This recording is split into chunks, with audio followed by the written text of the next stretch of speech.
నమస్కారం. Big debate ప్రత్యేక చర్చ కార్యక్రమానికి స్వాగతం. 8 రోజులుగా విమానయాన రంగంలో కొనసాగుతున్న సంక్షోభం అలాగే ఉన్నది. ఇప్పటికీ రోజుకి వందల కొద్దీ ఇండిగో విమానాలు రద్దవుతున్నాయి. వేలు లక్షల మంది ప్రయాణికులు విమానాశ్రయాల్లో పడిగాపులు కాస్తున్నారు. టన్నుల కొద్దీ వాళ్ళ లగేజీ అక్కడ ఏది ఎక్కడుందో అర్థం కానంత అయోమయ విజువల్స్ మనం చూస్తున్నాం. దేశంలో మొట్టమొదటిసారిగా స్వతంత్రం వచ్చిన తర్వాత ఎప్పుడు కూడా ఎంత ప్రతికూల వాతావరణ పరిస్థితులు ఉన్నప్పుడు కూడా ఇంత గందరగోళం, ఇంత కియోస్క్ అన్నది జరగలేదు. దీనికి ఎవరిని బాధ్యుల్ని చేయాలి, అసలు ఎందుకు ఈ పరిస్థితులు తలెత్తినాయి? అటు ప్రభుత్వం, డీజీసీఏ, ఇండిగో విమాన నిర్వహణ సంస్థ, వీళ్ళలో ఎవరిని బాధ్యులు చేయాలి, ఏ మేరకు ఎవరి బాధ్యత ఉంది, దాని మీద ఇవాళ బిగ్ డిబేట్లో ప్రత్యేకమైన చర్చను చేపట్టాం. చర్చలో మనతో పాటు ప్రొఫెసర్ కాళిదాస్ గారు, విమానయాన రంగ నిపుణులు, అలాగే Shreyas engineering college Hyderabad senior ప్రొఫెసర్గా పనిచేస్తున్నారు వారు, అలాగే అంబటి రామకృష్ణ గారు, కాంగ్రెస్ పార్టీ అధికార ప్రతినిధి, వారు కూడా మనతో ఉన్నారు. మరి కాసేపట్లో డాక్టర్ సుహాసిని ఆనంద్ గారు, భారతీయ జనతా పార్టీ నాయకురాలు జాయిన్ అవుతారు. అలాగే ఇంక మరి కొంతమంది నిపుణులు కూడా తీసుకునే అవకాశం ఉంది. ఒకసారి ముందుగా కాళిదాస్ గారు నమస్కారం. నమస్కారం. కాళిదాస్ గారి విషయం చెప్పక్కర్లా, అందరం వారం 3వ తారీఖు నుంచి నోరెళ్ళు పెట్టుకొని చూస్తున్నాం. అసలు ఇలా కూడా జరుగుతుందా, ఇంత విడ్డూరంగా, ఇంత విచిత్రంగా? ఏదో ఒక ఫ్లైట్ ఎప్పుడన్నా పొరపాటుగా వాతావరణం మరొకటో, ఆ ఢిల్లీలో ఫాగ్ సమస్య వస్తే అప్పుడే బ్యాన్ రైటమ్ నేషనల్ న్యూస్ అవుతుంది.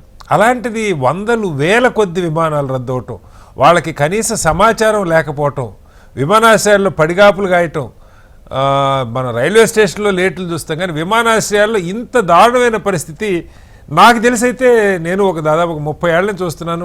తిరగటం కూడా 30 ఏళ్ళ నుంచి స్టార్ట్ అయి ఉండొచ్చు విమానాల్లో, తక్కువే. కానీ ఇంత భయంకరమైన పరిస్థితి అసలు మీరు ఎప్పుడన్నా చూసారా?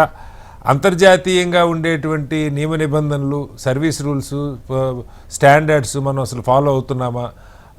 ఉద్యోగులకి ఈ ఫ్లైట్ డ్యూటీ టైం లిమిటేషన్స్ లేకుండానే ఇన్ని దశాబ్దాలుగా నడుస్తున్నదా? ప్రభుత్వం దీన్ని ఇంప్లిమెంట్ చేయాలని సంకల్పం మొదలుపెట్టి డీజీసీఏ 2024 జనవరిలో వాళ్ళు నోటిఫికేషన్ ఇచ్చారని చెప్తూ ఉన్నారు. రూల్స్ ఒక డ్రాఫ్ట్ ఇచ్చారని. ఆ సంవత్సరం మేలో నోటిఫికేషన్ ఇచ్చి మళ్ళా ఎన్నికలు ఒత్తిడి కారణంగా దాన్ని వెనక్కి పోయారు. ఇలా రకరకాల వార్తలు వినపడతా ఉన్నాయి. ఏంటి అసలు మీకేమర్థమైంది? ఇప్పుడు మీరు చెప్పినట్లు నాకున్న అనుభవంలో కూడా కేవలము ప్రతికూల వాతావరణాల్లో తప్ప ఒకేసారి వందల సంఖ్యలో విమానాలు క్యాన్సిల్ కావడం అంటే ఎప్పుడు జరగలేదండి. అయితే గితే వాతావరణమే మ్యాసివ్ గా. అయితే మధ్యలో అన్ఫార్చునేట్లీ ప్రమాదాలు జరగటం, ఆ ప్రమాదాలకు కారణాల వల్ల రిపోర్ట్స్ వచ్చి ఇందులో ఏదైనా ఒక టెక్నికల్ ఫాల్ట్ ఉండి ఇలా అయింది, లేదా ఆపరేషనల్ ఫాల్ట్ ఇలా అయింది అంటే మానవ తప్పిదం పైలట్స్ వల్ల, లేదా ఎవరి చేతిలోని ప్రకృతి వైపరీత్యం, ఇలాంటి క్లారిటీ వచ్చినప్పుడు ఒక్కొక్కప్పుడు ఏం చేస్తారంటే ఆ ఫ్లీట్ అంతటిని డౌన్ చేసి ఒక 2-3 రోజులు మహా అయితే అందులో ఉన్నటువంటి పార్ట్స్ ని చెక్ చేయటం అంటూ జరిగి, ఓకే ఇందులో ఇవి బాగున్నాయి లేదా ఇవి కొంచెం అనుమానాస్పదంగా ఉన్నాయి, ఇట్లాంటి కాంబినేషన్స్ అవుతున్నాయి. కానీ ఇక్కడ స్పష్టంగా సాంకేతిక సమస్యలు అంటే ఎక్కడా లేవు, కేవలం ఆపరేషనల్ ప్రాబ్లం, అంటే నడపలేక అని అర్థం. అంటే మన ప్రేక్షకులందరికీ అర్థమయ్యేటట్టు ఇందాక మీరు అప్పుడు చెప్పారు FDTL అంటే ఫ్లైట్ డ్యూటీ టైం లిమిటేషన్స్. ఇది సుమారు బహుశా అక్టోబర్-నవంబర్ లో ఢిల్లీ హైకోర్టు ఒక జడ్జిమెంట్ ఇచ్చింది. ఇష్టం వచ్చినట్టు నడపడం కాదండి, దానికి ఒక పద్ధతి ఉంటుంది.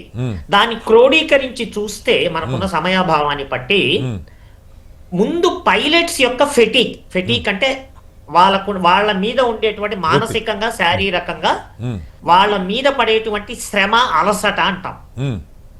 ఇది ఫస్ట్ పాయింట్. రెండవది సైంటిఫిక్ గా ఏవియేషన్ రూల్స్ ను బట్టి ఎలా నడపాలి అన్నది రెండవది. ఇప్పుడు ఈ రెండిటికి సమతుల్యం ఉన్నదా అన్నదాన్ని బేరీజు వేసుకొని కోర్టు కానివ్వండి, మిగతా ఇన్పుట్స్ ప్రపంచ వ్యాప్తంగా ఎలా ఉన్నాయి అన్న దాని మీద ప్రభుత్వము, ఇవన్నీ నడిచేవి డీజీసీఏ కింద. మన దగ్గర 2 రకాల విమానాలు నడుస్తాయండి. పౌర విమానయామం అంతా డీజీసీఏ కింద వెళ్తుంది, లేదా మిగతాది మిలిటరీలో ఉంటుంది.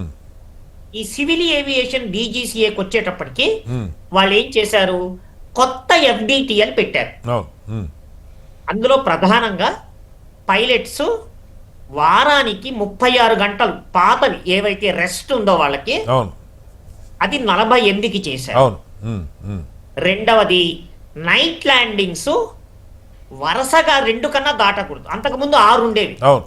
ఉమ్, ఉమ్, ఇది మెయిన్ ప్రధానం. ఉమ్, ఇప్పుడు కేంద్ర మంత్రి రామ్మోహన్ నాయుడు గారు మనం చెప్పడం ఏమిటంటే, ఉమ్, ఈ రకమైన మార్గ నిర్దేశకాలు ఏవైతే ఉంటాయో ఉమ్, దీన్ని మేము డీజీసీఏ కలిసి ఉమ్, ఇండిగో యాజమాన్యంతో ఉమ్, మేము డిస్కస్ చేశాము. ఉమ్, నవంబర్లో ఇదంతా నడిచింది ప్రాపర్గా. ఉమ్, డిసెంబర్ 1కి డిసెంబర్ కాగానే ఉమ్, సడన్ గా రోజు బై రోజు ఉమ్, క్యాన్సిలేషన్స్, పైలట్స్ లేకపోవటం జరిగింది. ఉమ్. ఇలా ఎందుకు జరిగింది అన్నది మేము అధ్యయనం చేస్తున్నాం. కాదు కాళిదాస్ గారు, ఇక్కడ 2-3 పాయింట్లు సార్.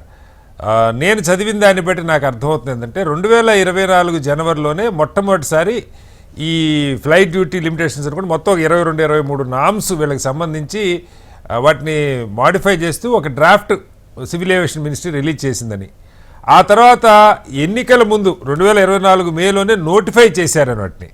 ఆ నోటిఫై చేసిన దాన్ని కూడా సరే ఎన్నికలు హడావడం మరొకటో ఎందుకో దాన్ని పక్కకు పెట్టారు. ఆ తర్వాత పైలట్స్ అసోసియేషను కోర్టుకు వెళ్ళింది దీని మీద. కోర్టుకు వెళ్ళిన తర్వాత కోర్టు డీజీసీఏని అఫిడవిట్ అడిగింది. ఈ సమస్య పైలట్లు మనం చూస్తా ఉన్నాం. ఇప్పుడు ప్రమాదం జరిగిన రోజు మాట్లాడుకుంటాం, 204 మంది చనిపోయారు ఆ గుజరాత్ ఫ్లైట్. ఇదైతే ఈ స్టాండర్డ్స్ మెయింటైన్ చేయకుండా ఎలా నడుపుతున్నారన్న దాని మీద ఒక పెద్ద కసరత్తు జరిగి డీజీసీఏ అఫిడవిట్ ఇచ్చింది. వీళ్ళందరితో స్టేక్ హోల్డర్స్ అందరితో మాట్లాడి మేము జూలై నుంచి కొన్ని నామ్స్ ఈ సంవత్సరం, అలాగే నవంబర్ 1 నుంచి కొన్ని నామ్స్ ఇంప్లిమెంట్ చేయడానికి సిద్ధంగా ఉన్నామని స్పష్టంగా డీజీసీ అఫిడవిట్ ఇచ్చింది. అఫిడవిట్ ఇచ్చే ముందు జెట్ ఎయిర్వేస్తో ఇండిగోతో అలాగే ఎయిర్ ఇండియాతో వీళ్ళందరితో కూడా మాట్లాడి ఒక పిక్చర్కి వచ్చి ఇచ్చారు. ఆ నవంబర్ 1 నుంచే అమలవుతున్నాయి. అయినా మిగతా ఎయిర్లైన్స్లో ఎక్కడ ఇబ్బంది రాలా, ఇండిగోలో మాత్రం ఈ సంక్షోభం నెల తర్వాత మొదలైంది, 10 రోజులు అవుతున్నా పరిష్కారం కావట్లేదు. ఇక్కడ సమస్య ఉంది సార్.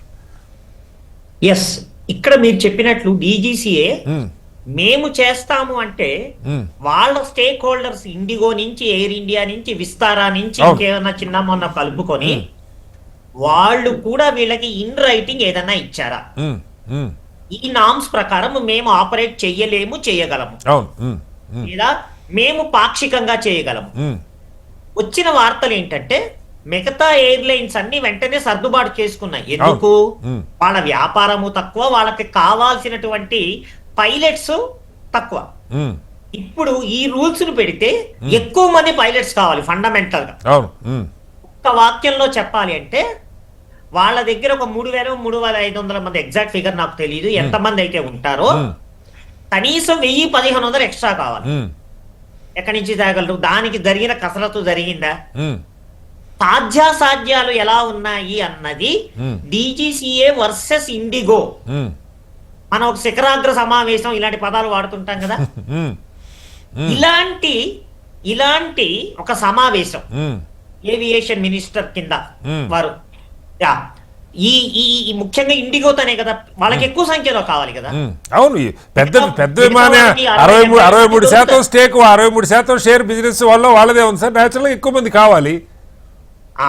అంటే ఇవి పూర్తి స్థాయిలో రన్ చేయటానికి అసలు మాకు పైలట్స్ ఎంతమంది కావాలి, ఇంకోటి గుర్తుపెట్టుకోండి, ఈ అవర్స్ అన్ని గనక మెయింటైన్ చేస్తే, అన్నిటికన్నా దీన్ని ఎక్కడ మీడియాలో ఎవరు హైలైట్ చేయట్లేదు, ఈ విమానాశ్రయాలు ఉంటాయి కదా, ఎయిర్పోర్ట్స్ అథారిటీ ఆఫ్ ఇండియా, వాటి పార్కింగ్ కి అవసరమైన స్థలము, మెయింటెనెన్స్ కి అవసరమైన స్థలము, హ్యాంగర్లు, అంటే ఎక్కువసేపు విమానాలు నేల మీద ఉంటాయి. దాంతో కంపేర్ చేసే ఒక 30-40%.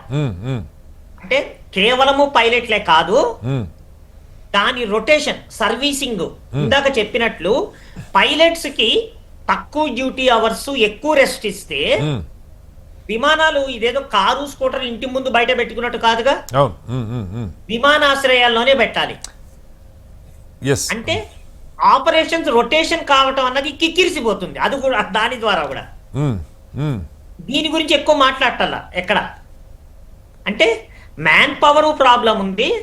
మ్యాన్ పవర్ లేనందువల్ల ఎగిరే విమానాలు తక్కువైపోయి టార్మాక్ మీద పార్కింగ్ అన్నది కూడా చాలా ఎక్కువైపోతుంది. రైట్. ఎక్కడ పెట్టుకోవాలి? కరెక్టే, కానీ ఇవన్నీ ఎప్పుడు చర్చించాల్సిన అంశాలు కాళిదాస్ గారు. మీరు చెప్తున్నవే కారణాలు ఉండొచ్చు, ఇంకా చాలా కారణాలు ఉండొచ్చు, నేను దానిలోకి వెళ్ళట్లా. బట్ ఇవన్నీ ఇండిగో ఎప్పుడు చర్చించాలి, ఎవరితో చర్చించాలి, డీజీసీఏ ఎవరితో చర్చించాలి, నియమ నిబంధనల్ని సడలించేటప్పుడు అంతర్జాతీయ ప్రమాణాలు పాటించకుండా సడలించవచ్చా, ఇవన్నీ ప్రశ్నలు ఉంటాయి కదా.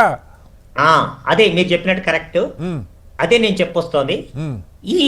ఈ ఆపరేషనల్ ప్రాబ్లమ్స్ ఏవైతే ఉంటాయో వాళ్ళు వీళ్ళు కలిసి చర్చించుకొని నాకు ఇంత శాతం వరకు కుదురుతుంది, ఇంత కుదరదు. Okay, first point. ఇది ఇండిగో పరంగా చెప్తున్నాను. ఒకవేళ నాకు కుదరదంటే ఆల్రెడీ 2-3 నెలలు 6 నెలలు ముందు బుకింగ్ వాళ్ళు ఉన్నారు. ఇక్కడ మీడియా కూడా ఏమవుతుందండి, ఒక సమస్య వచ్చింది కదా, అందుకని బాగా అత్యుత్సాహం చూపించడం కాదు. అతి ముఖ్యమైనది ఏంటంటే ఫ్లైట్ క్యాన్సిల్ అంటున్నారు, కానీ టచ్వుడ్ పైలట్ ఫెటిక్ వల్ల, అలసట వల్ల కర్మగాలు అందరూ బాగుండాలి, ఎటువంటి ఇన్సిడెంట్స్ యాక్సిడెంట్స్ కాకూడదు. కానీ ఫ్లైట్ సేఫ్టీ ఉల్లంఘన అయ్యి పొరపాటున ఏదైనా పెద్ద యాక్సిడెంట్ అయిపోతే మళ్ళీ రివర్స్ వస్తుంది. మిమ్మల్ని కరెక్టే సార్, కరెక్టే. ఇప్పుడు ప్రయాణికుడు ఎప్పుడు ఎలా అయితే విమానయాన సంస్థలు వాళ్ళ ప్రయోజనాలు చూసుకుంటారో ప్రయాణికుడి ప్రయోజనాలు చూసుకుంటారు. వాళ్ళు ఇప్పుడు మీరు చూస్తున్నారు పత్రికల్లో, ఢిల్లీ నగరంలో 1000 కోట్ల రూపాయల బిజినెస్, పెద్ద పెద్ద ట్రేడ్ ఎక్స్పోస్ ప్లాన్ చేసుకుంటే వాటికి రావాల్సిన వాళ్ళు దేశంలో 63% విమానాలు ఒక ఇండిగోనే నడుపుతుంటే ఎక్కడి పెళ్లిళ్ళు వాయిదాలు పడ్డాయి. ఇవన్నీ అంటే దీనికి ప్రయాణికుల్ని మనం మీ సేఫ్టీ కాబట్టి మీరు రద్దు చేసుకోండి అంటాం సబబు కాదు కదా సార్, మీరు ముందే ఏర్పాటు చేయాలి కదా. కానీ నేనంటోది ఏంటంటే ప్రభుత్వం తరఫున ఒక నోటో లేకపోతే డీజీసీఏ ప్రతినిధులు పక్కన పెట్టుకొని, ఎయిర్లైన్స్ ప్రతినిధులు పక్కన పెట్టుకొని, ఇది కావాల్సింది మీ భద్రత, ఒక్క నిమిషం వినండి సార్, మీ భద్రత దృష్ట్యా మేము ఇటువంటి ఆపరేషన్ లో రిఫార్మ్స్ చేస్తున్నాం. దానికి కొంత అంటే ఇవ్వాలి కాబట్టి రేపొద్దున ఎవరి వల్ల కాదు తేవడం. ఇప్పుడు ఉదాహరణకి ఒక కిరాణా కొట్లో wanted helpers boys and girls అంటేనే మనకి 10 రోజులు పడుతుంది. ట్రైన్డ్ పైలట్ అంటే సిపిఎల్ కమర్షియల్ పైలట్ లైసెన్స్ ఉన్నవాడు కావాలి. అది ఎయిర్ బస్ కానివ్వండి, బోనింగ్ కానివ్వండి, ఆ టైప్ ఆఫ్ ఇంజన్ దాని మీద ట్రైనింగ్ అయిన వాళ్ళు కావాలి. ఈ రిఫార్మ్స్ తేవటానికి కొంత సమయం పడుతుంది. ఓవర్ నైట్ ఇంప్లిమెంటేషన్ కాదు, క్రమక్రమంగా మేము విస్తరిస్తాము అని చెప్పి ప్రేక్షకులకి అంటే ప్రయాణికులకి ప్లస్ ఎయిర్లైన్స్ కి మధ్య సారథిలాగా వారధిలాగా ప్రభుత్వము డీజీసీఏ కూడా చూసి ఒక ఎమికబుల్ బ్యాలెన్స్డ్ సొల్యూషన్ తీసుకొచ్చి అప్పుడు చెప్పుంటే బాగుండేది. కానీ ఆ కాంబినేషన్ లో బహుశా చర్చలు సరిగ్గా జరగలేదు, కోఆర్డినేషన్ మిస్ అయిందో ఇంత కేయాస్ వచ్చింది. రామకృష్ణ గారు, రాహుల్ గాంధీ గారు కూడా దీని మీద స్పందించారు. ఒకళ్ళిద్దరి చేతుల్లోనే ఒక రకంగా గుత్తాధిపత్యంగా ఇది నడుస్తున్నది. ఎయిర్ ఇండియా మొన్నటిదాకా గవర్నమెంట్ చేతిలోనే ఉంది, ఈ మధ్యకాలంలో టాటాలకు అప్పగించారు. ఇబ్బందులు ఉండొచ్చు, కానీ ఇందాక కాళిదాస్ గారు చెప్పినట్టు ఇది ఇవాళ మొదలైంది కాదు, దాదాపు 2 ఏళ్ల క్రితం నుంచే దీని నియమ నిబంధనలు ఎన్ఫోర్స్ చేయాలన్న పరిస్థితి, కోర్టుల జోక్యం, అఫిడవిట్లు తీసుకోవడం ఇదంతా నడిచింది, మనం చూస్తూ ఉన్నాం. 2 ఏళ్ల తర్వాత కూడా ఓవర్ నైట్ సంస్కరణలుగా వీటిని మనం చూడాలా. ప్రభుత్వం ఏదన్నా సివిల్ ఏవియేషన్ డీజీసీఏనో అర్ధరాత్రి నియమాలు పెడితే మనం ప్రశ్నించవచ్చు, ఇంత పెద్ద సంస్థ ఒక్కసారి ఎక్కడ తెచ్చుకుంటారు ఇంతమందిని అని. కానీ సంవత్సరాలు గడుస్తున్నా ఒక రకమైన లెక్కలేనితనం, నాకు 63% నా దగ్గర ఉంది బిజినెస్, నేను కాకపోతే దిక్కుమొక్కు లేదన్న ధోరణే ఈ సంస్థ వ్యవహరించిందన్నది ఒక విమర్శ అయితే, 2 అసలు దీని వెనుక పెద్ద కుట్రున్నది, ఈ మొత్తాన్ని ఒకళ్ళిద్దరు బడాబాబులు కట్టబెట్టే ఆలోచన కూడా ప్రభుత్వం దగ్గర ఉందన్నది ఇంకొక ప్రచారం నడుస్తూ ఉంది. ఏంటి మీ అబ్జర్వేషన్ ఏంటి రామకృష్ణ గారు? సార్ నమస్కారం సార్, మీకు ప్యానెల్ పెద్దలకి అట్లాగే హెచ్ఎం టీవీ ప్రేక్షకులకి. సార్, అది మోనోపోలీకి సంబంధించి రాహుల్ గాంధీ గారు పదే చెప్తా ఉన్నారు, దేశంలో సంస్థలు కనుక మోనోపోలీ దిశగా ప్రయాణిస్తే ఏ రకమైన నష్టం జరుగుతుంది అనేది అనేక సందర్భాల్లో మాట్లాడుతూ వచ్చారు.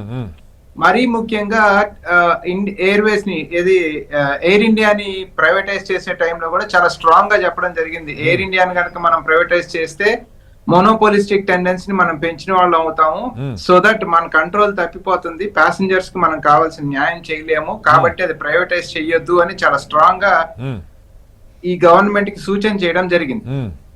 ఇవాళ మనం తీసుకుంటే మోర్ దాన్ 60 అంటే 60-65% ఆఫ్ ఆపరేషన్స్ ఇండిగో చేస్తా ఉంది. 30% ఆఫ్ ద ఆపరేషన్ మనకి టాటాస్ చేస్తా ఉన్నారు. So they are the bigger players. జియోపోలి ఉంది, వీళ్ళని రిస్ట్రిక్ట్ చేసే వాళ్ళు లేరు. మంత్రిత్వ శాఖలో ఒక మంత్రిత్వ శాఖ ఇచ్చారే తప్ప మంత్రిత్వ శాఖకి మంత్రికి అక్కడ ఏం పని లేదు, ఏం లేదు కదా సార్. ఆయన చేతుల్లో లేదు పాపం, ఆయన చేతుల్లో లేదు. నేను పొద్దున్నే వేరే పెద్దవాళ్ళతో మాట్లాడుతుంటే నేను వినింది ఏంటంటే ప్రపంచంలో అసలు సివిల్ ఏవియేషన్ మినిస్ట్రీ ఉన్నది ఈ భారతదేశంలోనే. ఎయిర్ ఇండియాని ప్రైవేటైజ్ చేసిన తర్వాత కూడా ఇంకా ఆ మినిస్ట్రీని ఎందుకు కంటిన్యూ చేస్తున్నారో, ఆయన అక్కడ మంత్రిగా ఎందుకు కూర్చోబెట్టారు అనే దానికి ఆన్సర్ లేదు.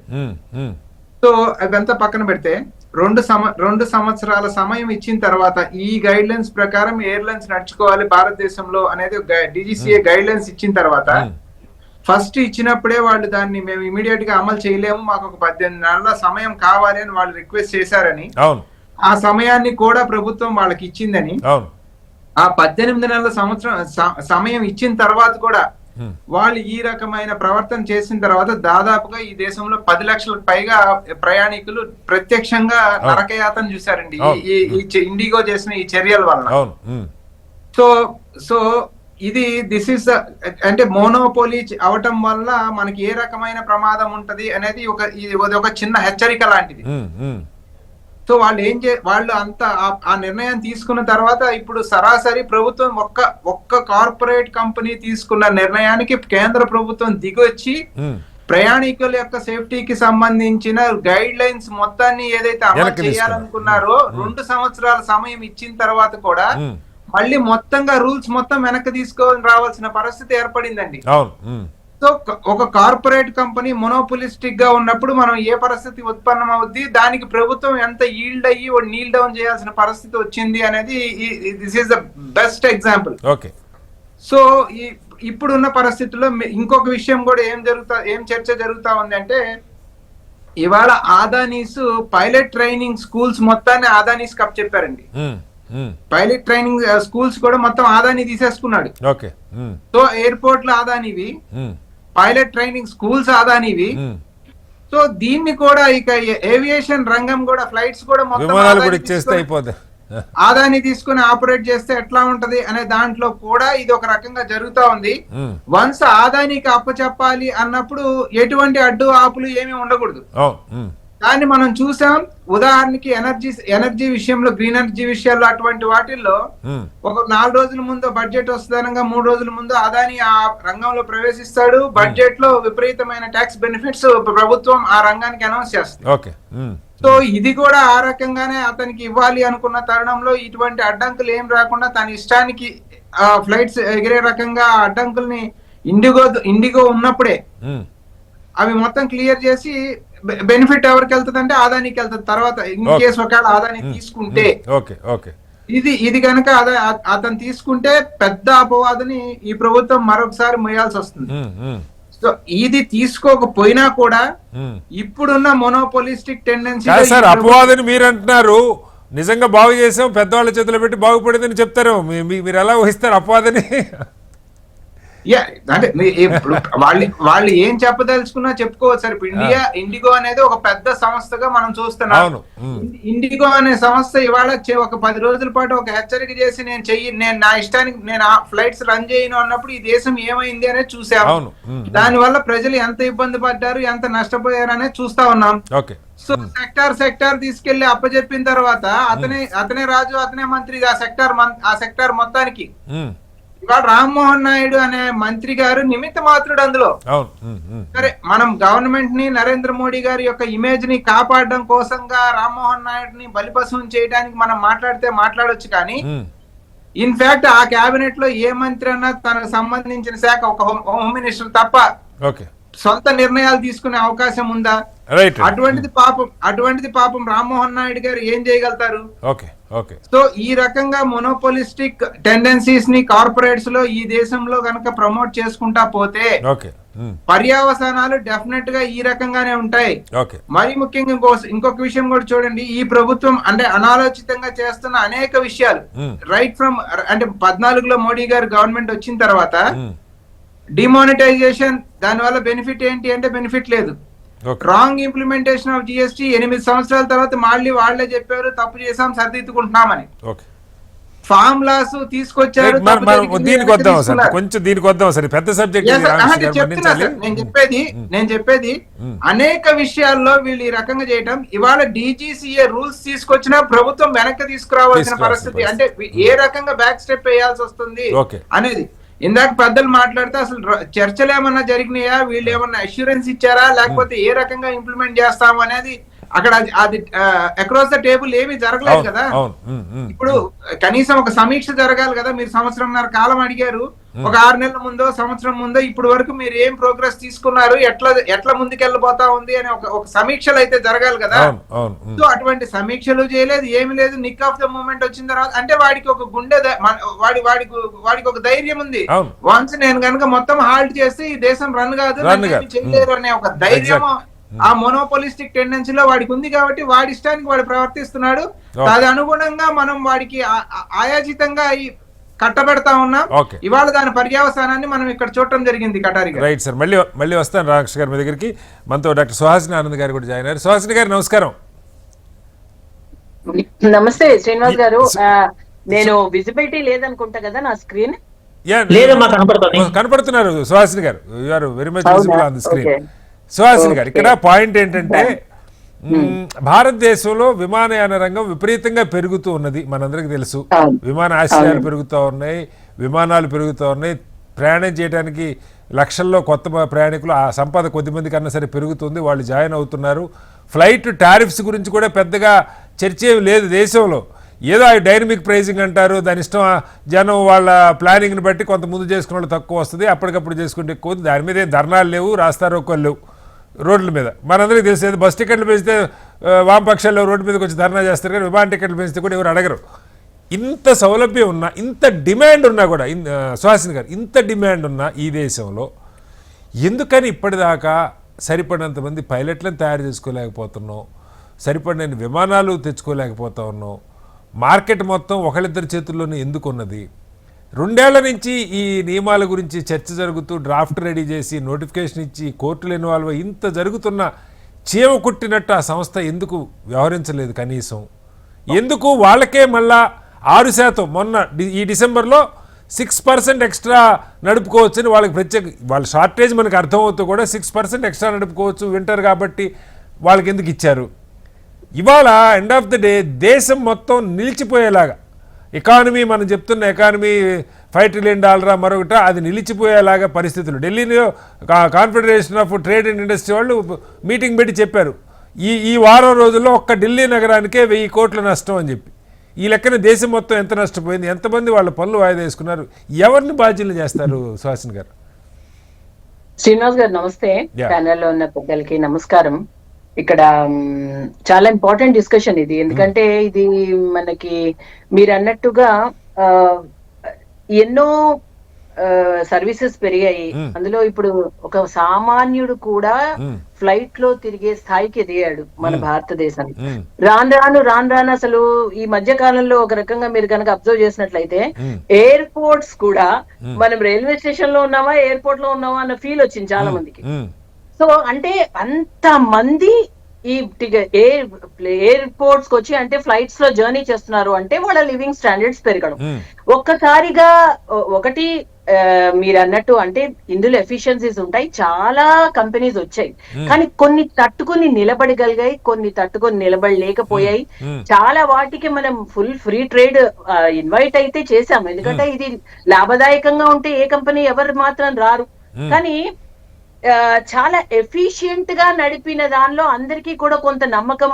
అంటే ఎయిర్ ఇండియా తర్వాత, ఎయిర్ ఇండియా 100% అఫ్ కోర్స్ అది ఇంత ముందు ప్రభుత్వం నడపడం, ఆ తర్వాత మళ్ళీ అది పూర్తి స్థాయి మనమే, government is not to do business అన్న ఒక దానిలో ఒకటి, అందులోనూ కొంత అథారిటేటివ్ గా కొంత రిలయబుల్ గా టాటా గ్రూప్ తీసుకోవడం కూడా చాలా స్టేబుల్ గా కూడా జరిగింది. తర్వాత ఎన్నో స్పైస్ జెట్స్, అంటే మనం ఇప్పుడు పేర్లు ప్రస్తావించడం పేర్లు మూతపడ్డాయి చాలా ఉన్నాయి. ఎయిర్ సహారా దగ్గర నుంచి కింగ్ఫిషర్, జెట్ ఎయిర్వేస్ ఇవన్నీ మూతపడ్డాయి. ఎందుకు మూతపడ్డాయో పెద్ద మనకు తెలియదు వివరాలు.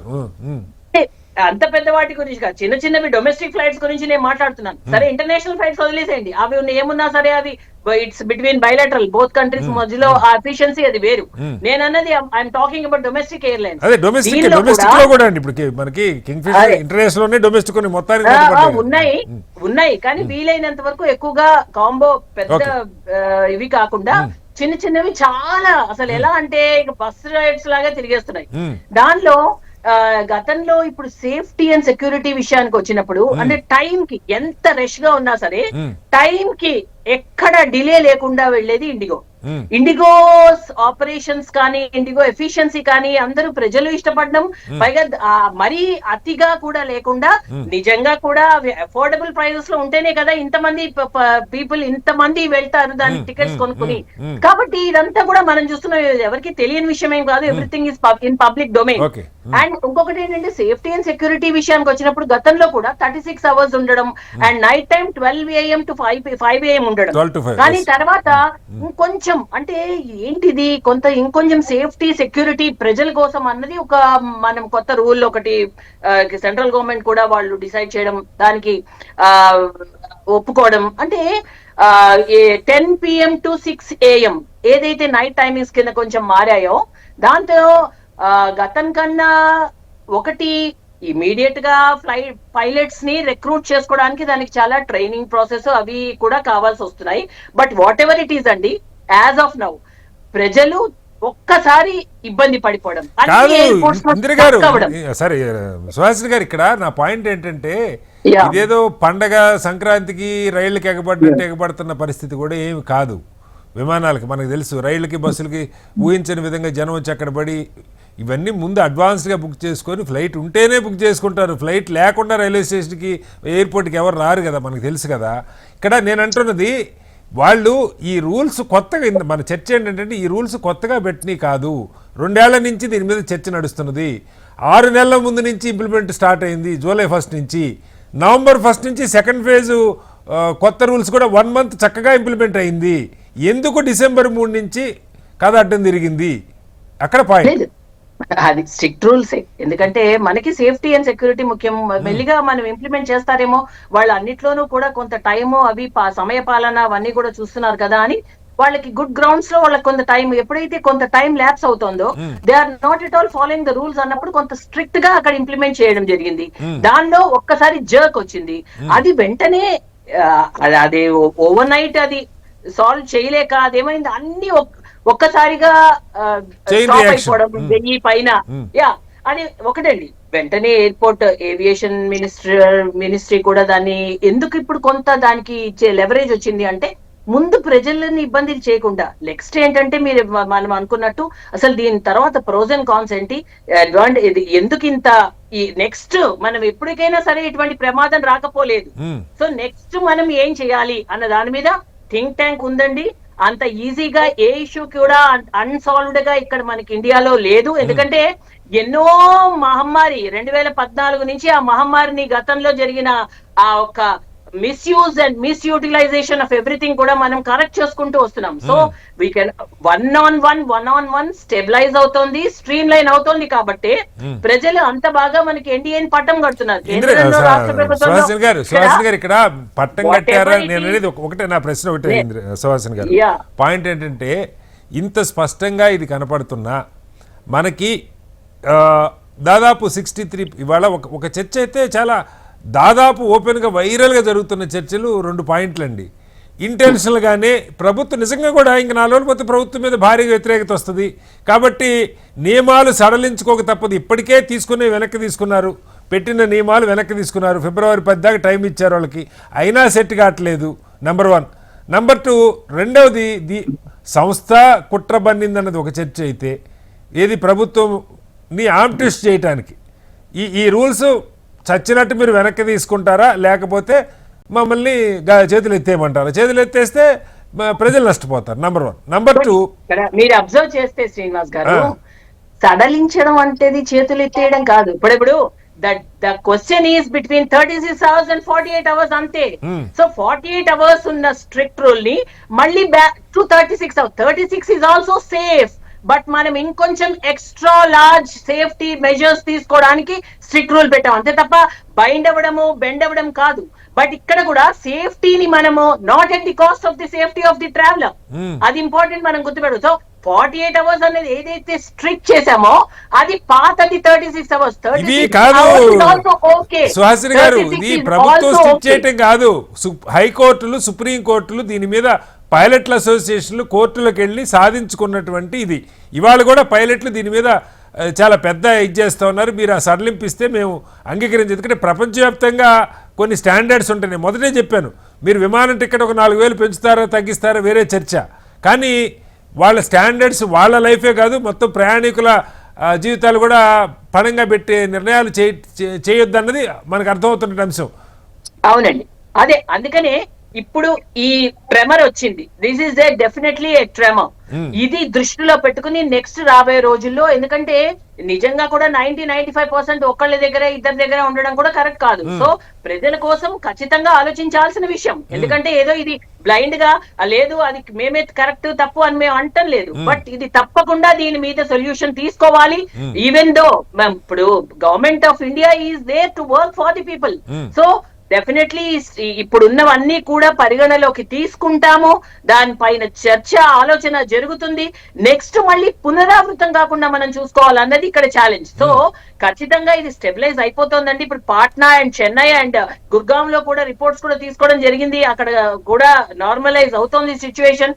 ప్రతి చోట్ల ఒక్కసారిగా బయటకు వచ్చేసారు కాబట్టి ముందు ప్రజల సౌకర్యార్థం మనం ఒక 6 to 7 hours gap of the ఏదైతే సడలింపు అంటే నేను again and again I'm repeating not at the cost of the traveller అన్నది. ఎందుకంటే 48 hours ఒక స్ట్రిక్ట్ రూల్ పెట్టాము. ఓకే 36 hours కొంచెం పాతది, దానిలాగా కొన్ని అవర్స్ డిఫరెన్స్ లో ఓకే వాళ్ళది ఇప్పుడు కొంత మనం ముందు స్టెబిలైజ్ చేసి ఖచ్చితంగా ఈ ఏదైతే సేఫ్టీ రూల్స్ ఇప్పుడు 90% సేఫ్టీలో ఉన్నాము, బట్ 100% సేఫ్టీ రూల్స్ రావడానికి మేము కొంత ఎక్స్టెండ్ చేసింది టైం అయితే వాస్తవం. సో దీనికి కాదు సుహాసిని గారు, ఇక్కడ ఆ సంస్థ నిర్లక్ష్యం లెక్కలేనితనం మీకు కనపట్లేదు. ఎందుకంటున్నానంటే కనిపిస్తుంది, ఎందుకు కనిపించదండి? పైలట్లు ప్రపంచవ్యాప్తంగా అవైలబుల్ గా ఉంటారు. ఇండియా లైసెన్స్ తీసుకోవాలనే రూల్ ఏమి లేదు. అలా కొద్దిగా హై సాలరీ తెచ్చుకోవచ్చు. మిగతా సంస్థలు చిన్న సంస్థలు నడపగలుగుతా ఉన్నాయి. ఎయిర్ ఇండియా నడుపుతా ఉంది, మనకి ఆకాశ్ నడుపుతా ఉంది, స్పైస్ జెట్ నడుపుతుంది. వాళ్ళకి ఎక్కడ ఇబ్బంది రాలా. స్పైస్ జెట్ అయితే 100 విమానాలు ఎక్స్ట్రా నడుపుతామని తీసుకున్నారు. డిమాండ్ బట్టి సప్లై. అదేమన్నా మన సొంతంగా 100% గవర్నమెంట్ రన్ చేస్తోంది అంటే ఇమీడియట్ గా వేరే కంట్రీస్ నుంచి కూడా డిపార్ట్ చేసి మనం చేసేసుకోవచ్చు. అది కాదు కదా, it's not completely in the government hand. అది ప్రైవేట్ పార్ట్నర్షిప్ లో కూడా జరుగుతుంది. కాబట్టి వాళ్ళకి they have to take the decision. And hot patch గా వాళ్ళు కూడా ఎలా పడితే అలా తీసుకోలేరు. ఎందుకంటే మళ్ళీ వాడు అవతల పైలట్ ట్రైన్డా, properly stick to the rules and regulations, ఇవన్నీ కూడా వాళ్ళ భయాలు వాళ్ళకి ఉంటాయి. శ్రీనివాస్ గారు, ఏదో వచ్చేసిందని మనం డిమాండ్ వచ్చేసిందని ఎట్లా పడితే అట్లా మనం తీసుకోలేం కదా. Quality control and quality check should be there, even pilot అయినా సరే. సో అవన్నీ కూడా పరిగణలోకి తీసుకుని కాదు సుహాసిని గారు, ఈ వంకతో ఈ మాటతో పైలట్లు ఎలా పడితే అలా తీసుకుంటారో అని ఎవరూ చెప్పరండి. ఖచ్చితంగా ఆ నామ్స్ మెయింటైన్ చేసే వాళ్ళనే పైలట్ శిక్షణ పొందిన వాళ్ళు, ఈ పర్టికులర్ విమానాలు నడపగలిగిన వాళ్ళు ఆ ట్రైన్ అయి ఉంటారు. చిన్న సంస్థలు తీసుకోగలుగుతున్నాయి. ప్రపంచంలో ఎక్కడ ఎప్పుడు ఇలాంటి సమస్య అయితే ఉద్భవం నేనైతే చూడలేదు. ఇందాక కాళిదాస్ గారు కూడా చెప్పారు, వాతావరణమో లేకపోతే యుద్ధమో వస్తే విమానాలు ఈ స్థాయిలో రద్దు అవుతాయి తప్ప ఆపరేషనల్ కారణంగా ఇలాంటి పరిస్థితి నడపరాబతి మూసేసుకొని వెళ్తారు తప్ప ఇంతగా ప్రజలు ఇబ్బంది పెట్టరు. కాదండి, కాదు శ్రీనివాస్ గారు, ఇక్కడ one more point, sticking to the norms of that particular company. ఒక్కొక్క కంపెనీకి కొన్ని నార్మ్స్ ఉంటాయి, వాటికి వాళ్ళు ఓకే చెయ్యాలి కదా. ఎప్పుడైతే ఇప్పుడు ఈ టైం ని చూసి ఇప్పటికిప్పుడు మాకు కావాలి పైలట్ అంటే వాళ్ళ కోరికలు వాళ్ళకు ఉంటాయి, వీళ్ళు ఏది పడితే అది యాక్సెప్ట్ చేయకపోవచ్చు. సో ఇది ఇప్పుడు డిమాండ్ బాగుంది కదా, మేము ఏదైనా సరే మేము డిమాండ్ చేయొచ్చు అన్న ఒక ఉద్దేశంలో ఎన్నో ఉంటాయి. ఇట్ ఈస్ ఫైనలీ బిజినెస్ వాళ్ళకు కూడా. కాబట్టి ఇటువంటిది ఒక్క 2 చేతుల్లోనే ఉండకుండా దీనికి కొంత మల్టిపుల్ ఆప్షన్స్ ఉండాలి. ఇటువంటివి ఎప్పటికైనా ఇటువంటి వచ్చే ఒక ప్రమాదం ఉంది కాబట్టి దీనిపైన కూడా వాళ్ళు షార్ట్లీ ఒక డెసిషన్ అయితే తీసుకోవాలి. దీనిపైన నెక్స్ట్ మళ్ళీ ఇటువంటి సిచ్యువేషన్ రాకుండా ప్యాసింజర్స్ కి ఇబ్బంది అవ్వకుండా కూడా చూసుకోవాల్సిన అవసరం ఉంది. ఆ విధంగా కూడా కేంద్ర ప్రభుత్వం థింక్ చేస్తోంది ఆలోచన. మళ్ళీ వస్తాను సుహాసిని గారి దగ్గరికి. కాళిదాస్ గారు, మనం విన్నాం. ఇప్పుడు ఉదాహరణకి అదాని ఎయిర్పోర్ట్ల ప్రస్థానం మనం చూస్తే ఒక జీవితకాలంలో 20-30 ఏళ్లలో, ముఖ్యంగా గత 10-12 ఏళ్లలో విపరీతంగా పెరిగిపోయిన పరిస్థితి.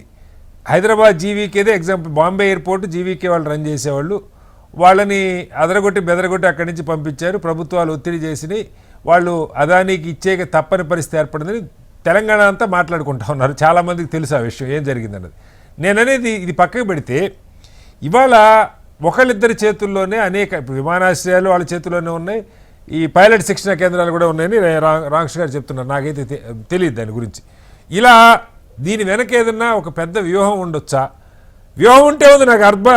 ఇప్పుడు బాంబే ఎయిర్పోర్టు జీవీకి తీసేసి వాళ్ళకి ఇస్తే ఇచ్చారు, వాళ్ళ గొడవ. ప్రజలకు ఎక్కడ అసౌకర్యం కలగాలి అక్కడ దాకా. కానీ ఇక్కడ ప్రజలు 10 లక్షల మంది విమానాల్లో తిరిగేవాళ్ళు, వాళ్ళ ప్రోగ్రామ్స్ అన్ని పోస్ట్ పోన్ చేసుకొని రీషెడ్యూల్ చేసుకుంటే వారం తర్వాత కూడా 8-9 రోజుల తర్వాత కూడా పరిస్థితి కొలిక్కి రాకపోతే ప్రభుత్వం సమర్థవంతంగా పనిచేస్తున్నట్ట. డీజీసీఏ రేపు ఆయన పిలిచారు, ఆయన ఏం చెప్తాడు? ఆల్రెడీ ఒకసారి ఆయన ఒక లెటర్ ఇచ్చాడు, నాకు ఇంకా టైం కావాలి, కారణాలు వెతుకుతున్నావు ఎందుకు ఇట్లా అయిందో అని ఆయన చెప్తా ఉన్నాడు. ఇవి కొంచెం వింతగా ఉన్నాయి వాళ్ళు చెప్పిన 5 పాయింట్లు మీరు చూస్తే. వాటిలో మా వైఫల్యం, మీ నియమాలు మేము అమలు చేయలేకపోయాం, మేము లెక్క చేయలేదని మాట్లేదు, వాతావరణం అనుకూలించలేదు, ఇంకేదో ఆయన చెప్తా ఉన్నాడు. వాతావరణం వీళ్ళకొక్కరికే ఒకలాగా ఉండదు కదా. ఏం చెప్తారు కాళిదాస్ గారు? ఇప్పుడు రెండండి. ఇప్పుడు మనంతా చర్చ విన్న తర్వాత, ఒకటి ఇండిగో పరంగా చూస్తే మేము చెయ్యము లేదా చెయ్యలేము రెండున్నాయి.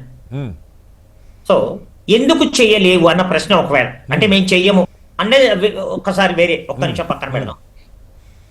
ఎందుకు చెయ్యలేదు, ఒకవేళ మేము చేయలేము కష్టం అన్నారనుకోండి, సో ఇండిగో దగ్గర ఉన్నటువంటి ఓవరాల్ ఫైనాన్షియల్ పొజిషన్ ఏంటి, ఆపరేషనల్ కన్స్ట్రెయింట్స్ ఏంటి, అంటే కొత్తగా ఎంతమంది పైలట్స్ కావాలి, దీని వల్ల మెయింటెనెన్స్ బర్డెన్ ఎంత అవుతుంది, ఓకే, టార్మాక్ మీద విమానాలు నిలపటం అన్నది మనం ఏదో ఇంటి కిరాణా దుకాణం ముందు బైక్ తాళం వేసినట్టు కాదు, చాలా ప్రత్యేకమైంది. దాని మీద ఓవరాల్ గా ఒక ఆడిటింగ్ అనేది జరగాలండి. వీళ్ళు వీళ్ళు చెబుతోంది అంటే మేము చెయ్యలేము అంటే మా వల్ల కావట్లేదు, కొంచెం టైం కావాలి అంటే వాళ్లకున్న వనరుల్ని ఎలా అడ్జస్ట్ చేయడానికి నిజాయితీగా వాళ్ళు ప్రయత్నిస్తున్నారా, లేదా ఇందాక డిస్కషన్ అంతా కాంబినేషన్స్ లో చూస్తే 65% మా దగ్గర ఉన్నది ఇన్ఫ్రాస్ట్రక్చర్, అంటే ఇంక్లూడింగ్ విమానాలు, వాడు ఆపరేషనల్ ఎవ్రీథింగ్. మేము కావాలని మొండికేసి కొంత కుంటి సాకులు చూపించి మేము చెయ్యమని ఆపితే మా టర్మ్స్ అండ్ కండిషన్స్ కి ప్రభుత్వం దిగొస్తుంది. ఎగ్జాక్ట్లీ. అంటే రెండు రకాల కాంబినేషన్స్ ఉన్నాయి. సో అది ఏమిటి నిర్దిష్టంగా అన్నది ప్రభుత్వానికి తెలియాలి ఏం జరుగుతోంది అన్నది. ఎస్, మీడియాలో ఇంత చర్చ జరుగుతోంది, మంది ఓపెన్ మీడియా, ప్రజాస్వామ్యం, ఇవన్నీ. అలాంటప్పుడు ఈ యాక్చువల్ ఫ్యాక్ట్ ఏదేదో ప్రజలకి తెలియాలి. ఓకే, వాళ్ళు ఆపరేట్ చేయగలరా చేయలేరా, మేము చెయ్యము అంటే వాళ్ళకి వాళ్ళ లాభాల్లో తేడా ఏమన్నా వస్తుందా? అంతే కదా, ఓవర్ నైట్ ఒక 1000-1500 మందిని లేదా ఒక నెల. మీరు మళ్ళీ కాదు కాళిదాస్ గారు, మీరు ఓవర్ నైట్ అన్న పదం వాడుతున్నారు. ఇది ఓవర్ నైట్ వచ్చిన సమస్య కాదు సార్. కొన్ని నెలల నుంచి, జూలై నుంచి ఇంప్లిమెంటేషన్ స్టార్ట్ అయింది, నవంబర్ నుంచి సెకండ్ ఫేజ్ రూల్స్ కూడా. ఓవర్ నైట్ ఎక్కడ అన్న ప్రశ్న ఎందుకు వస్తుంది కాళిదాస్ గారు? ఎందుకు వస్తుంది అంటే ఆ కట్ ఆఫ్ దాటిన విమానాలు ఆగిపోయాయి కాబట్టి ఇప్పుడు సొల్యూషన్ రావాలి అంటే ఏదో ఒకటి డెసిషన్ కావాలి కదా, అది I mean to say. Okay, so వాళ్ళు అశ్రద్ధ చేసి నియమించుకోలేదు, కొత్త రూల్స్ సడలించినా కూడా నడపలేకపోతున్నారు వాస్తవంగా ఇప్పుడున్న పరిస్థితి. ఎగ్జాక్ట్. ఇప్పుడు వాళ్ళు చెయ్యలేకపోతున్నారా, చెయ్యమంటున్నారా? అలాంటప్పుడు నెక్స్ట్ స్టెప్ ఏంటి? ఎలా గాడికి తేవాలి? ఇందాక వారంతా చెప్పినట్టు దీని వెనకాల కుట్రని వేరే వాళ్ళు టేక్ ఓవర్ చేయడానికి ఒక గ్రౌండ్ సిద్ధమవుతుందా? ఇప్పుడు ఒకటి అవ్వట్లేదు, ఒకటి అవుతుంది అని చెప్పి మనం 3-4 కూర్చొని తేల్చగలిగింది కాదు. దాని వెనకాల ఎస్ ఒక స్కేప్ బోట్ ని చూపించి ఇంకొకరికి ఇచ్చే, ఇందాక వారు చెప్పినట్టు రాంబాబు గారు, అంబటి వారు, సో లేదా మేడం చెప్పినట్టు దానికి టైం పడుతుంది అనుకుంటే, అంటే ఈ రూల్స్ ని ఒక కట్ ఆఫ్ డేట్ చెప్పిన దాకా అతి ముఖ్యమైనది ఏంటంటే, ఇందాక అన్నట్టు ఇవి ఎక్కడ ఓవర్ నైట్ జరగలేదు. మీరు చెప్పినట్టు ఒక 6 నెలలు 7 నెలలు సంవత్సరం పాటు జరుగుతుంది. కానీ ఎప్పుడైతే ఒక్కసారి డిసెంబర్ 1, 2, 3 తారీఖులు చేతులు ఎత్తేయటం జరిగిందో, కుదరకో కావాలను ఓకే. whatever, అప్పుడు అందరం అలర్ట్ అయిపోయాం. ఏమైంది. సో మరి దీని వెనకాల ఏం జరిగింది? ఓకే. సరే, ఇవన్నీ ఒక సొల్యూషన్ ఎప్పటికైనా రావాలి. అది ప్రభుత్వం బాధ్యత. అవును. వయా DGCA ద్వారా తెస్తావా? ఇండిగో వల్ల కావట్లేదా? ఒకవేళ ఇండిగో తన దగ్గర ఉన్నటువంటి ఓవరాల్ ఆర్థిక వనరుల వల్ల ఈ కాంబినేషన్స్ లో మేము నడపలేము అంటే ఎక్స్ట్రా పైలట్స్ కానివ్వండి, మెయింటెనెన్స్ కానివ్వండి, పార్కింగ్లు కానివ్వండి, షెడ్యూల్స్ ఏవన్నా కానివ్వండి, ఓకే, దానికి సొల్యూషన్ ఏంటి? రెండవది, వాళ్ళ ఆర్థిక పరిపుష్టి కరెక్ట్ గానే ఉంది, దే కెన్ రన్, అయినా దే ఆర్ రిలక్టెంట్ అన్నది కనుక తేలితే నెక్స్ట్ ఏంటి? Okay. If they are reluctant అన్నది చాలా డేంజరస్. Okay. ఎందుకంటే 65% ఉన్నది. ఈ 65% మళ్ళా గుత్తాధిపత్యం కింద ఎవరో XYZ కి వెళ్ళిపోతే అప్పుడేంటి? ఒక్కడి గుర్తు పెట్టుకోండి, ఏదన్నా ఒక ఆపరేషనల్ టెక్నికాలిటీ వస్తే దాన్ని టేక్ ఓవర్ చేసి పునరుద్ధరించడం వేరు.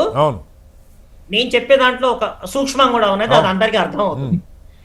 ఏదో విధంగా మేనేజ్ చేసి లాక్కుంటే ఆ మేనేజ్ చేసి లాక్కున్న క్రమంలో ఏమవుతుంది? At the end of the day సామాన్యుడు బాధపడతాడు. ఓకే. సో అది ఈ సిచ్యువేషన్ ని చాలా జాగ్రత్తగా హ్యాండిల్ చేయాలి. నేను మళ్ళీ డిబేటర్స్ కాళిదాస్ గారు ఇంకొక పాయింట్ చెప్పండి. ఇంత గందరగోళం ఈ రోజుకి సమస్య పరిష్కారం కాలేదు, ఎన్ని రోజులకి పరిష్కారం అవుతుందో మనకు తెలియదు. ఇలాంటి గందరగోళంలో నిజంగా ఎవరన్నా ఒక బిగ్ ఏమంటారు డీప్ పాకెట్స్ ఉన్న వ్యక్తులు రంగంలోకి దిగి మొత్తానికి మొత్తం మేము తీసేసుకుంటాం, 4 రోజుల్లో పరిస్థితిని సర్దు మరిగిస్తామని చెప్పి ఏదో హామీలు ఇచ్చేసేసి టేక్ ఓవర్ అయిపోయింది అనుకోండి, తర్వాత పరిస్థితి ఏంటన్నది అంటే దానికి ఒక రకమైన అనుకూలమైన వాతావరణం క్రియేట్ చేయటం కాదా ఈ సమస్య? ఇండిగో రిలక్టెన్సా, గివప్పా ఒకటి, రెండవది ఈ పరిస్థితులు ఒక పెద్ద సంస్థ చేతిలోకి వెళ్ళిపోవటానికి అనుకూలమైన వాతావరణాన్ని క్రియేట్ చేస్తున్నట్టయితే అనిపిస్తుందా? అది చెప్పలేమండి. ఇప్పుడు ఒకటి మాత్రం ఆశ్చర్యంగా ఉంది, ఏదైతే FDTL నామ్స్ వచ్చాయో ఇవి ఇంప్లిమెంట్ చేయటానికి ఇంత గడువు ఇస్తున్నాము. ఇది గడువు ఇచ్చిన తర్వాత మీ వల్ల అవుతుందా లేదా అని ప్రభుత్వం స్పష్టంగా అడిగింది. అది అసలు ఫండమెంటల్ గా అది చాలా ముఖ్యం. ఇది గవర్నమెంట్ ఒక వైట్ పేపర్ లాగా చాలా అవసరం. అయ్యా పరిస్థితి ఇలా వచ్చింది, కొత్త నామ్స్ వచ్చాయి, ఇందాక మనందరం డిస్కస్ చేసింది ఒక కూలంకుషంగా లెక్క జిస్ట్ అంట, దీన్ని బేస్ చేసుకొని మిగతావన్నీ నో ప్రాబ్లం, మిగతా చిన్న ఒక 30% ఉన్నవి చేసేసారు. మీడియాలో అక్కడ ఉన్న వార్తలు నేను చదివిన దాన్ని బట్టి మిగతావన్నీ అడ్జస్ట్ చేసేసుకున్నాయి. ఇది భారీ సంస్థ, నాకు తెలిసి 3000 పైగా ఫిజికల్ ఫ్లైట్స్ ఉన్నాయి, తమాషా కాదు. సో ఇందాక మళ్ళా అక్కడికే మా వల్ల అవుతుందా అవదా అదొకటి. మేము చెయ్యం. ఎలా? వాళ్ళ దగ్గర ఇన్ఫ్రాస్ట్రక్చర్ ఉంది, ఆర్థిక వనరులు ఉన్నాయి, వచ్చే లాభాలు తగ్గుతాయి, అంతే కదండి? అంతే కదా. ఇప్పటిదాకా లాభాలు ఉన్న సంస్థ ఇది. ఇండిగో చాలా మోస్ట్ సక్సెస్ఫుల్ స్టార్ట్అప్ అని చెప్తారు ఈ రంగంలో. మరి అలాంటప్పుడు పక్కన కూర్చోబెట్టుకుని ఇండిగో సిఇఓని, DGCA అండ్ ఏవియేషన్ మినిస్టర్ మా దగ్గర ఉన్న డేటా ఇది, ఈ బ్యాలెన్స్ షీట్ ప్రభుత్వానికి ఏ రంగంలో వాళ్ళ బ్యాలెన్స్ షీట్ కానీ వాటిని ఆడిటింగ్ చేసే అధికారం ఎప్పుడూ ఉంటుంది. ఎస్, మా దగ్గర దొరికిన సమాచారం ప్రకారము నీ దగ్గర ఉన్న రిసోర్సెస్ ఇవి. మ్యాన్ పవర్ రిసోర్సెస్ ఒకటే ప్రాబ్లం గా ఉంది, మిగతావన్నీ బాగున్నాయి. నా ఈ మ్యాన్ పవర్ ని సబ్స్టిట్యూట్ చేస్తే నువ్వు సస్టైన్ కాగలవా? అంతే కదండి. ఇప్పుడు ఉన్న ధరల ప్రకారము ఎవరు సబ్స్టిట్యూట్ చేయాలి? మ్యాన్ పవర్ ని ఎవరు సబ్స్టిట్యూట్ చేయాలి? అది ఇండిగో సంస్థే రిక్రూట్ చేయాలి. రిక్రూట్ చేసుకున్నప్పుడు వాళ్ళ ఆర్థిక వనరులు ఏదైనా కుదుపులోకి వస్తాయా అంటే తేడా వస్తుంది.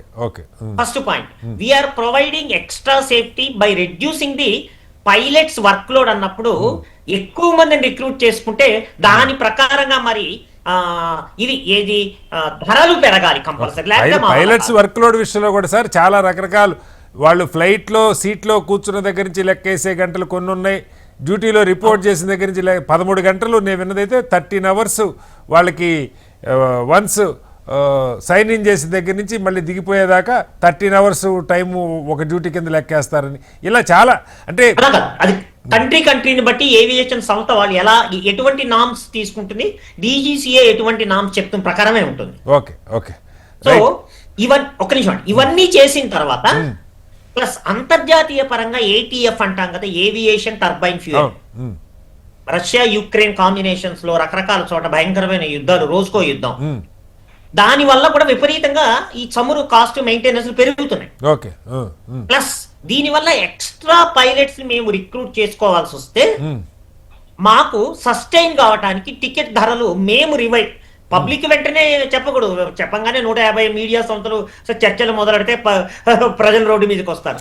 ప్రభుత్వంతో అయ్యా మీరు చెప్తున్నట్టు సేఫ్టీ నామ్స్ మెయింటైన్ చేస్తూ ఉంటే నా మీద పడే బర్డెన్ ఇంత కాదు సార్. ఇప్పటిదాకా కాళిదాస్ గారు ఒక విషయం చెప్పండి, నేను ఫస్ట్ టైం ఫ్లైట్ టారిఫ్స్లో ఇప్పుడు ఈ గందరగోళం జరిగి ఢిల్లీ నుంచి న్యూయార్క్ ఏమో 36,000, బాంబేకి 40,000 అని వచ్చిన తర్వాత ప్రభుత్వాలు మీరు ఇంతకంటే పెంచడానికి వీళ్ళని ఒక ఇది చెప్పినాయి. కానీ ఎప్పుడన్నా ప్రభుత్వం దీని మీద నియంత్రణ చేసిందా ధరలని? నాకు తెలియదు. ఎందుకంటే డైనమిక్ ప్రైసింగ్ ఒకరోజు 3,000 ఉంటుంది, ఒకరోజు 15,000 ఉంటుంది, 20,000 ఉంటుంది. పెద్ద దాని మీద ఎప్పుడు చర్చ జరగలా. దాని మీద జరగలేదండి. అది మరి మీరు అన్నట్టు వీళ్ళు టికెట్లు పెంచుకుంటే వద్దంది ఎవరు ధరలు పెంచితే? ఎక్కడొక్కడ జవాబుదారీతనం ఉంటుంది కదా, అడుగుతారు కదా, ప్రతిపక్షాలు అడుగుతాయి. ఇప్పుడు మనము సింగిల్ గా మోనోపలిగా నడిచే దేశం కాదు కదా. మీరు చెప్పేది కరెక్టే, కానీ ఇప్పుడు వీళ్ళకున్న రూల్సే మిగతా సంస్థలకు ఉన్నాయి. వాళ్ళు నడుపుతున్నారు, వీళ్ళు నడుపుతున్నారు. పోటీని బట్టి ధరలు పెంచుకుంటున్నారు, డిమాండ్ బట్టి పెంచుకుంటున్నారు. దానిలో ఎక్కడా ప్రభుత్వ నియంత్రణ ఉన్నట్టు ఆఖరికి ఆర్టీసీ బస్సులే సంక్రాంతి అంటే 1.5 టారిఫ్తో తీసుకెళ్తుంటే ఇంకా విమానాలకు అడిగేది ఎవరు కాళిదాస్ గారు?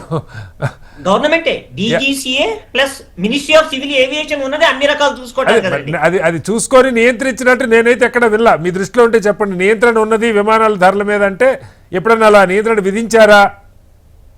అంటే అలాగే ఇంటర్నల్ గా జరుగుతుండొచ్చు, పబ్లిక్ గా బయటకు వచ్చి మేము ఇంత ఫిక్స్డ్ గా పెట్టామని ఎక్కడ చెప్పినట్టు దాఖలాలు లేవు. కానీ వాళ్ళ ఇష్టం వచ్చినట్టు వాళ్ళని వదిలేయటం కూడా ఎక్కడ జరిగినట్టు వినలేదు. ఈ రెండు కాంబినేషన్స్ లో సార్ ఒక మాట చెప్పేది ఏంటంటే, ముందు ఇండిగోకి కుదురుతుందా కుదరదా, కుదరకపోతే నెక్స్ట్ ఆప్షన్ వేరే వాళ్ళు. ఇప్పుడు టాటా గారు కానీ బిర్లా గారు వాళ్ళు కానీ బిజినెస్ ఇండస్ట్రియలిస్ట్ అయినప్పటికీ కూడా డెఫినెట్ గా దేశం మీద సేవా దృక్పథం ఎక్కువ ఉన్నటువంటి గొప్ప మహానుభావులు. సో ఆ కాంబినేషన్ లో ఇండిగో చేతులు ఎత్తేస్తే నెక్స్ట్ బెటర్ ఆప్షన్ ఇందాక వారు చెప్పినట్లు సమర్థవంతంగా ఉండి సేఫ్టీ ప్లస్ క్వాలిటీ సర్వీస్ ఇవ్వగలిగిన వాళ్ళకే ఇవ్వాలి. బట్ మీరు చెప్పినట్టు వేరే రకంగా అయితే అవదు. వేరే రకంగా అవదని మీరు నేను అనుకుంటే అవుతుందా? అవ్వకూడదు. ఓకే, అవ్వకూడదు. విష్ఫుల్ థింకింగ్ అనుకుందాం. రామకృష్ణ గారు, ఇక్కడ విచిత్రంగా ప్రధాని 2 వ్యాఖ్యలు చేశారు. ఒకటి రామ్మోహన్ నాయుడు గారు అద్భుతంగా పనిచేస్తున్నారని ఆయన భుజం తట్టే వ్యాఖ్య ఒకటి. రెండవది ఈ నియమాలకు సంబంధించి కూడా ఆయన నర్మగర్భంగా వాళ్ళ పార్లమెంటరీ పార్టీ సమావేశంలో రూల్స్ మరీ ఇబ్బందికరంగా ఉండకూడదు అన్న రీతిలో కూడా ప్రజల నుంచి వ్యతిరేకత వస్తుంది అనుకున్నారా? విమానాలు ఆగిపోవడం వల్ల నష్టం అనుకున్నారా? ఆ రూల్స్ని సడలించాలన్న రీతిలో ప్రధానే మాట్లాడారు. ఏంటి దీని అర్థం? సార్, ముందుగా ఇప్పుడు డిబేట్ లో ఏది కాళిదాస్ గారు మాట్లాడిన దాన్ని చూసుకున్నప్పుడు చాలా ఇంట్రెస్టింగ్ పాయింట్ చెప్పారు. ఇదే లెవెల్ ఆఫ్ దీంతో మళ్ళీ ఇంకొకరికి హ్యాండ్ ఓవర్ చేసినా ఇటువంటి ప్రమాదమే ఉంటది అనేది ఒక పాయింట్. రామ్మోహన్ నాయుడు గారు కూడా స్పష్టంగా చెప్పారు, ఎస్, ఈ మోనోపోలిస్టిక్ డ్యూపోలిస్టిక్ టెండెన్సీ వల్ల ఈ ప్రమాదం వచ్చింది. కనీసం మినిమం ఇటువంటి పెద్ద సంస్థలు ఒక 5-6 సంస్థలన్నా ఉండాలి, అప్పుడే కొంత దీన్ని మనం కంట్రోల్ చేయగలుగుతాం. పార్లమెంట్ లో రామ్మోహన్ నాయుడు గారు చెప్పిన సమాధానం అది. అంతకు మించి ఆయన చెప్పింది ఏం లేదు. కానీ ఇవాళ ఇదే మాటని మన ఇక్కడ సుహాసిని ఆనంద్ గారు కూడా చెప్తా ఉన్నారు. డెఫినెట్ గా ఈ ఒక్క సంస్థ ఉంటే కుదరదు, మనం ఎక్కువ సంస్థలు ఉండాలి అని. సో ఫస్ట్ నుంచి మొత్తుకుంటుంది అదే. మోనోపోలిస్టిక్ టెండెన్సీలో పోతే ఇబ్బంది పడతాము, దానికి మీరు ప్రమోట్ చేస్తా ఉన్నారు. మీరు ఒకసారి ఇందాక జీవీకే వాళ్ళది ముంబై ఎయిర్పోర్ట్ గురించి మాట్లాడారు. మీరు ఎన్డీటీవీని గుర్తు తెచ్చుకుందాం మనం. జెట్ ఎయిర్వేస్ పరిస్థితి కూడా ఇదే సార్. మోనోపోలిస్టిక్ గానే దాన్ని లాక్కొని వేరే వాళ్ళకి హ్యాండ్ ఓవర్ చేయడం జరిగింది. సో ఇటువంటి తరుణంలో మనం మనకు నచ్చింది, మనకు కావాలనుకున్నది మనకు నచ్చిన వాడికి లాక్కొని ఇచ్చేయటం. సో దీని వల్ల ఉత్పన్నమయ్యే ప్రమాదాన్ని గతంలోనే మేము అనేక సార్లు హెచ్చరించడం జరిగింది. As far as prices are concern, Rammohan Naidu garu ఆ మంత్రిత్వ శాఖను చేపట్టిన తర్వాత పార్లమెంట్ లో బహుశా ఆయనకి ఫస్ట్ మొట్టమొదట ఎదురైన ప్రశ్నలు ఇవే సార్. ఓకే. ఎయిర్పోర్ట్ లో ఏది ఆపరేటర్స్ ఇష్టానికి వసూలు చేస్తా ఉన్నారు ఫేర్స్, చాలా గందరగోళంగా ఉంది, ఏంటి పరిస్థితి అన్నప్పుడు రామ్మోహన్ నాయుడు గారు చెప్పిన సమాధానం, కొత్తగా వచ్చాను దాంట్లో ఏం చేయగలుగుతాను, నేను చేయగలిగేది చాలా లిమిటెడ్ గా ఉంది నా యొక్క పాత్ర, దాంట్లో నేను ఏమాత్రం అవకాశం ఉన్నా నేను ఎంతవరకు చేయగలుగుతాను అంతవరకు చేస్తాను, పార్లమెంట్ లో ఇచ్చిన సమాధానం sir. Okay okay. So fares విషయంలో గవర్నమెంట్ ఇంటర్ఫియర్ అయ్యేదానికి అవకాశమే లేదు, వాళ్ళు ఎట్లా కావాలంటే అట్లా చేసుకోవచ్చు. ఓకే. ట్రైన్డ్ పైలట్ రిక్రూట్మెంట్ కి మనం 2 సంవత్సరాల టైం ఇచ్చాం వాళ్ళకి. అవును అవును అవును. 2 సంవత్సరాల టైంలో మీరు ఈ రోజుకి అది ఇంప్లిమెంట్ చేయాలి అన్నప్పుడు వాళ్ళు గనక నిజంగా మనకి గవర్నమెంట్ ఆదేశానుసారం నడుచుకోవాలంటే ఈ పాటికి రిక్రూట్ చేసి తెచ్చు అట్లీస్ట్ 50% ఆఫ్ ది రిక్రూట్మెంట్ జరిగిందయ్యా, మాకు ఇంకొక 6 నెలల సమయం కావాలని చెప్పొచ్చు. అవును. సడన్ గా ఫ్లైట్స్ డౌన్ చేయడం కాదు కదా, అంటే అది ధిక్కార ధోరణే కదా. అంటే ఇప్పుడు మామూలుగా పరిశ్రమల్లో కార్మికులు అయితేనేమో మాస్ బయటకు వచ్చి వాళ్ళు వ్యక్తపరిచేది వేరుగా ఉంటది, కార్పొరేట్ రంగంలో కాబట్టి వాడు కార్పొరేట్ తెలివితేటలు వాడాడు. సో ఇటువంటి ప్రమాదం వస్తుందని ముందు నుంచి వాళ్ళకి చెప్తా ఉంటే వాళ్ళు ఓకే, ల్యాక్ ఆఫ్ అనుభవం లేకపోతే రాహిత్యం కావచ్చు, లేకపోతే వాళ్ళు చెప్తే మేము వినేదేంటి అనే ఒక అహంకార ధోరణి కావచ్చు, విషయాన్ని పెడచెవిని పెట్టారు. Okay.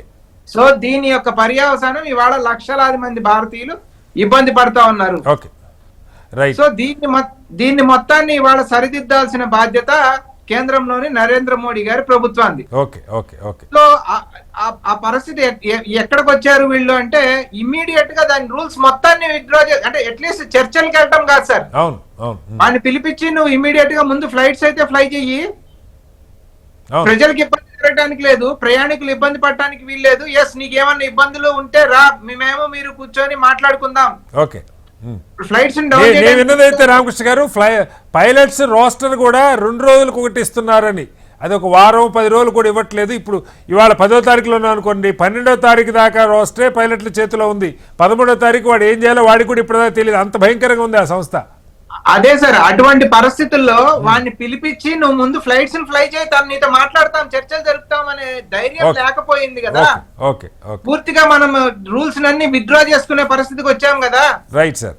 So these are all the consequences of monopolistic tendency, మనం ఎంకరేజ్ చేసిన మోనోపోలిస్టిక్ టెండెన్సీ వల్ల జరిగిన విపత్తు కదా. ఓకే ఓకే సార్, టైం తక్కువ ఉంది. రామకృష్ణ గారు ఒకసారి సుహాసిని గారు కంక్లూడ్ చేయండి. రేపు DGCA సమన్ చేసింది, ఇండిగో CEO హాజరవుతారు, చాలా సమర్థవంతం, మొత్తం డేటా సమగ్రంగా డేటా తీసుకొని రమ్మన్నారు. ఏం జరగవచ్చు అంటే ప్రభుత్వం అల్టిమేట్గా ఎండ్ ఆఫ్ ద డే ఇది ప్రభుత్వం బాధ్యత, ప్రజలకి సౌకర్యం, మీరు విమానాశ్రయాలు ల్యాండ్లు ఇచ్చుకోవటం, అదానికి అప్పగించడం, ఈ అమర్శలు పక్కకు పెడితే కనీసం ప్రజలకి డబ్బులు పోయినా శని పట్టకుండా ఉండాలన్నది అయితే ప్రజలు కోరుకుంటారు. డబ్బులు టికెట్లు బుక్ చేసుకొని, పెళ్ళిళ్ళు ఆన్లైన్లో చేసుకొని, రిసెప్షన్లు వైజాగ్ కటక్లో వాళ్ళు కూర్చొని విశాఖపట్నంలో అక్షంతలు వేసినట్టుగా ఉంది. ఏం చెప్తారు సుహాసిని గారు? మ్యూట్లో ఉన్నారు సుహాసిని గారు. మొనాపలిస్టిక్ టెండెన్సీ గురించి కాంగ్రెస్ చెప్తోంది. ఎంత హాస్యాస్పదం అంటే దేశమంతా నెహ్రూ ఇందిరా ఇన్స్టిట్యూషన్స్ మొనాపలిస్టిక్ చేసి వీళ్ళు మాట్లాడతారు మొనాపలిస్ట్. సరే, I don't want go in to the conversations. వీళ్ళ బుర్రలో చాలా ఆలోచనలు ఉంటాయి, ఏది ఇంప్లిమెంట్ చేయలేని ఒక దుస్థితి వాళ్ళది.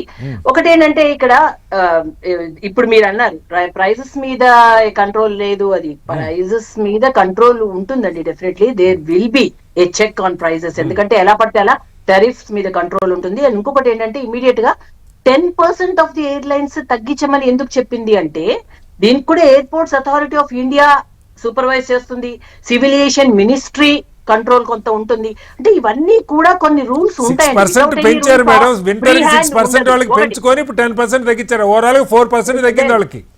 అంటే 10% ఎందుకంటే ఒకే దానిలో ఒకవేళ 4 సర్వీసెస్ ఉంటే దాన్ని 3కి కర్టేల్ చేయడం వల్ల అట్లీస్ట్ కొంత స్టెబిలైజ్ అవ్వడానికి తీసుకునే ఒక ఫస్ట్ స్టెప్ ఇది. సో అలా ఆ విధంగా ఒక 10% తగ్గించమని చెప్పడం జరిగింది. టారిఫ్స్ మీద కంట్రోల్ ఉంది. అండ్ రీఎంబర్స్మెంట్ ఇంతకు ముందు అప్లై చేసుకోవడం ఉండేది, ఇప్పుడు అది కాదు. 5th to 15th మధ్యలో automatic refund and rescheduling, refund, fees cancellations, ఇవన్నీ కూడా ఇమ్మీడియట్ గా తీసుకున్న స్టెప్స్ అండి. సో ప్రతిదీ కూడా మెటిక్యులస్ గా దాన్ని ఇప్పుడు చెక్ చేస్తున్నారు. So nothing to worry. మన దేశంలో ఎంతో పెద్ద మనం వర్రీ పెద్ద కావట్లేదండి, సంక్షోభాల లక్షల మంది నుంచి ప్రయాణికులు కూడా మనము మీరు నేను ఒక టికెట్ బుక్ చాలా చేసుకుని ఉంటే వర్రీ ఏంటో మనకు అర్థమవుతుంది సుహాసిని ఒకటి గారు. శ్రీనివాస్ గారు, ఎవ్వరు కూడా ఊహించని విధంగా పెద్ద పెద్ద సంక్షోభాల నుంచి కూడా బయటపడగలిగాం. కాబట్టి ఖచ్చితంగా 100% వీ క్యాన్ బి పాజిటివ్. ఇప్పుడు స్ట్రీమ్ లైన్ అవుతుంది, స్టెబిలైజ్ అవుతుంది.